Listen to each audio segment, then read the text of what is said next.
en 5 mois, comme on le dit là. Donc 5 mois, vous avez 100 kilos. Ce n'est pas la sorcellerie. Ce n'est pas la chance.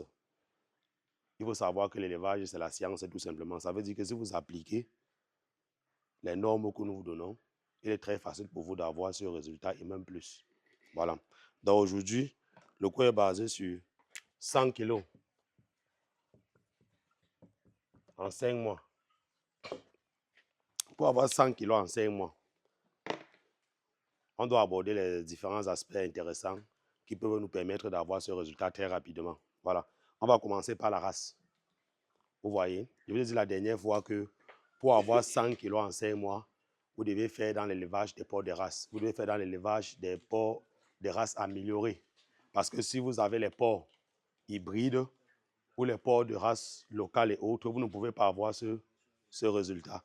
Peu importe tous les autres paramètres que vous allez respecter, vous n'allez pas avoir ce résultat. Parce que je vous ai dit la dernière fois qu'il y a certains porcs, qui ont été programmés pour avoir 100 kilos en 5 mois. Il y a d'autres porcs qui n'ont pas été programmés pour ça. Donc ça veut dire que même si vous voulez donner n'importe quel genre d'alimentation ou n'importe quel genre de suivi, tu vas traduire après, ou n'importe quel genre de suivi, il sera difficile d'atteindre ce poids parfois en 5 mois et même plus parce que cette race n'a pas été programmée pour ça. C'est bon? Voilà. Donc parce qu'il y a certaines personnes qui disent que non, j'ai fait ceci, j'ai fait cela. Non. Si tu n'as pas la bonne race, oublie 100 kilos en 5 mois. Vous voyez, parfois, je pars dans certaines fermes. Je dis quoi? Si vous m'appelez que vous voulez 100 kilos en 5 mois, retirez tous les porcs là. Parce que même si vous donnez n'importe quel genre d'aliment, vous appelez le meilleur docteur vétérinaire au monde, en 5 mois, vous ne pouvez pas avoir 100 kilos avec cette race. Raison pour laquelle, si vous voulez vraiment avoir le bon résultat, il faut retirer complètement la race là et vous relancer avec la bonne race. Il y a plusieurs fermes qui l'ont déjà appliqué. Vous voyez ce que je dis? Il y a plusieurs fermes. Même généralement, quand je présente les vidéos. Voilà. Donc, ça veut dire que le premier élément, c'est la race. Pour aller plus rapidement, les races qui peuvent facilement avoir ce résultat, on a la Large White. Vous devez savoir déjà que la Large White, c'est la meilleure race. Il y a la Large White, il y a la Landrace, il y a les Duroc, il y a les Pietreux. Certaines personnes vont dire Topic. Pourquoi je n'ai pas cité Topic? Topic n'est pas considéré généralement comme une race pure. Topic, c'est le résultat d'un croisement entre Landrace et Large White. Vous voyez un peu. Certaines personnes vont dire Nema. Nema n'est pas considéré comme une race pure. Tout ça, ce sont les différents croisements qui permettent d'avoir ces différents résultats-là. Donc, ça veut dire que pour avoir les meilleurs résultats, voilà les races que vous devez utiliser pour avoir 100 kilos en 5 mois. Si tu n'as pas ça, oublie. Oublie les 4 races que j'ai citées là. Donc, parce qu'elles ont été programmées justement pour ça. Pas maintenant qu'on va dire comme ça, là, tu vas partir ramasser tes porcs au quartier que j'ai acheté le porcelat à 25 000, j'ai acheté le porcelat à 20 000, à 35 000 dans les trucs là-bas. Tu dis, quand tu viens, quelqu'un te dit que c'est la Large, ou c'est non. Il faut acheter les races améliorées.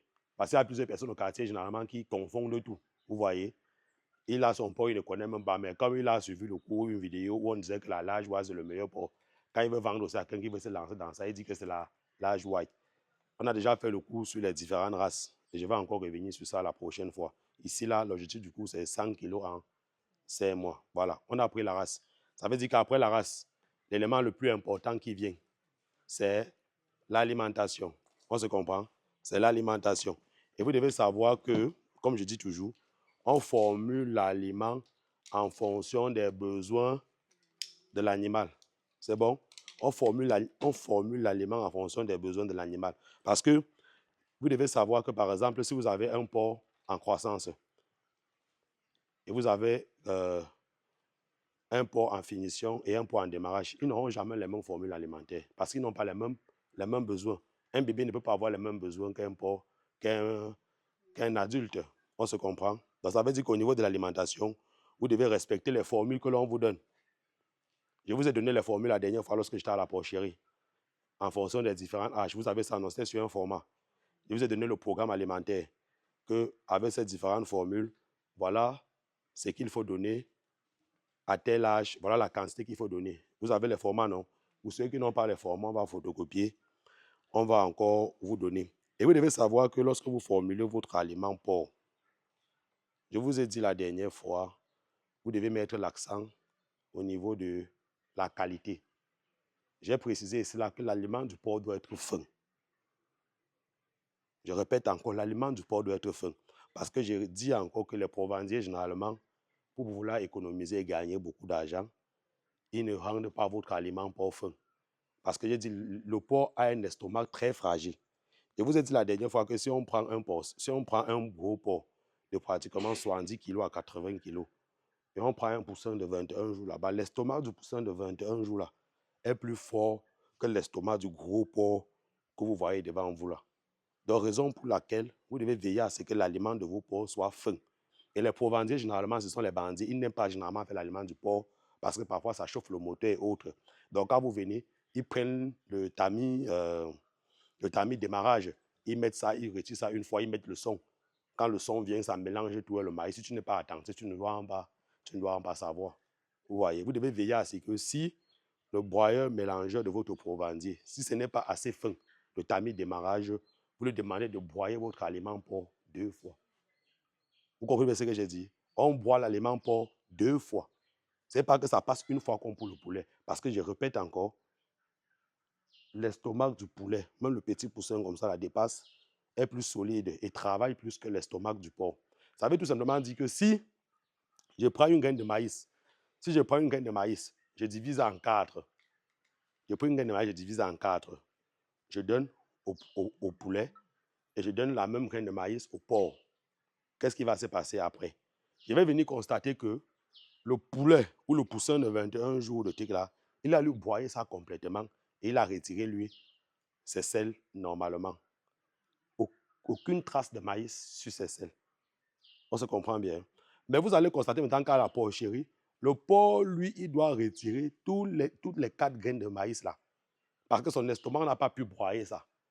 Vous voyez? Ça veut dire qu'en réalité, si vous respectez même les besoins là, des formules que je vous ai données, et que lors des mélanges, vous ne mélangez pas d'abord bien votre aliment, et que votre aliment n'est pas fin, vous n'allez même pas toujours avoir ce résultat. Vous n'allez même pas avoir ce résultat. Parce que quand les 4 graines de maïs vont sortir, vous pensez que le porc a eu le temps d'assimiler ça pour que ça parte sur sa croissance. C'est non. C'est non. Parce que le maïs est riche en énergie, non? Si déjà toutes les 4 graines de maïs sortent, ou peut-être il parvient à transformer peut-être 2 graines, il retire 4, vous pensez que ça a un effet, ça impacte directement sur sa croissance. Donc, je vous dis que l'aliment représente vraiment un très grand rôle pour ceux qui veulent facilement avoir 100 kilos en 5 mois. Et concernant l'alimentation, évitez de donner le vrac. Évitez de donner le vrac à vos porcs. Tu ne veux pas peut-être que prendre de la drèche, tu donnes aux porcs, tu rêves un jour. Tu rêves un jour atteindre 100 kilos en 5 mois, c'est la folie. C'est impossible. Même si là-bas tu fais la sorcellerie, tu ne peux pas avoir ça. Tu ne peux pas avoir ça. Évitez de donner les bourratifs à vos porcs. Si vous voulez avoir ce résultat, donnez l'aliment complet qui respecte les besoins, les besoins de vos porcs, de vos animaux. J'espère qu'on se comprend bien. Évitez de donner les bourratifs et respectez les quantités surtout, en fonction du programme alimentaire que je vous ai donné. Et au niveau toujours de l'alimentation, vous devez savoir que le démarrage est très important. Vous devez savoir que le démarrage est très important.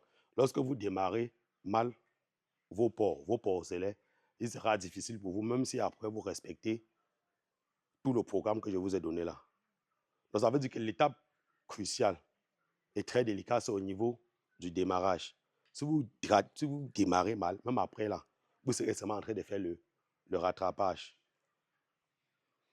J'espère que c'est bon. Voilà. Et vous devez savoir qu'il y a les... dernièrement, j'ai dit ici là que lorsque vous voulez formuler l'aliment de vos porcelets, évitez généralement de mettre le toutou de palmiste. Plusieurs personnes demandaient que pourquoi ne pas mettre le toutou de palmiste, pourquoi. J'espère que j'avais répondu. Voilà. Donc, un autre aspect important encore que vous devez respecter, c'est de donner l'eau à vos animaux. Vous devez savoir, généralement, comme on dit, l'eau, c'est la vie. Vous voyez? L'eau, c'est la vie. Récemment, j'étais dans une ferme où il y avait effectivement une très bonne race. Il y avait, je peux dire, une alimentation acceptable. Mais il n'y avait pas d'eau.